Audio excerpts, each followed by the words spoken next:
I don't even want to go home because all she's going to do is yell at me. This is something that I overheard one of my middle schoolers say in class one day, and so I was asking her about it.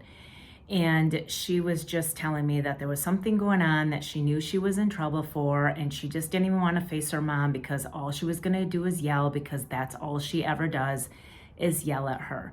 And so we sat down and had a talk about it, and I explained to her that most of the time, anger is a secondary emotion to fear, which means that when somebody is angry and they're yelling at you, they are actually afraid of something and they just don't know how to express it.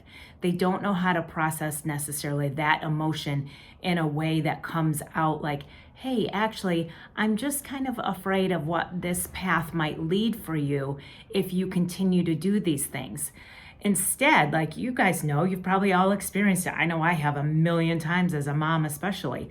Like, oh my gosh, what are you doing? I can't even believe it. And you're scared. You're scared of what the outcome could have been, what it's going to be, or what, what you thought it was going to be, what it could be next time if they keep doing it. Whatever it is, there's so much fear that is laced behind the anger. And even if the fear doesn't have anything to do with you, sometimes you may walk in and maybe your wife she's just angry and you just can't figure out why she's so unhappy. And so she takes it out on you and you're like, I really haven't done anything to cause this. Like, there's no reason for her to be afraid of what it is I'm doing right now. She's probably more afraid of what's happening to her. Maybe she feels like she's losing herself and she doesn't know what that looks like. She doesn't know how to handle it. She's afraid of what that consequences are, because if she loses herself, she could lose everybody else in her life too.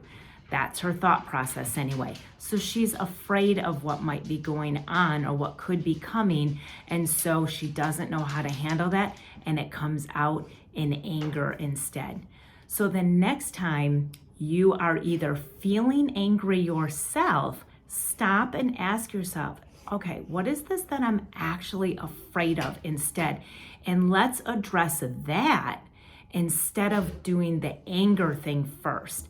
And then likewise, if somebody's coming at you with anger, it's not an excuse because they might be afraid of something. It's not an excuse to yell at you. It's not an okay, oh, well, they're just afraid of something, so I guess they're going to treat me like this.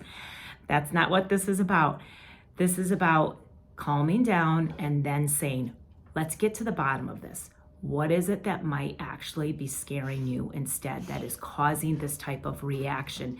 And let's dig into it together and figure it out so that we can have a more respectful relationship and we can bypass some of this anger and get right to the root of it instead.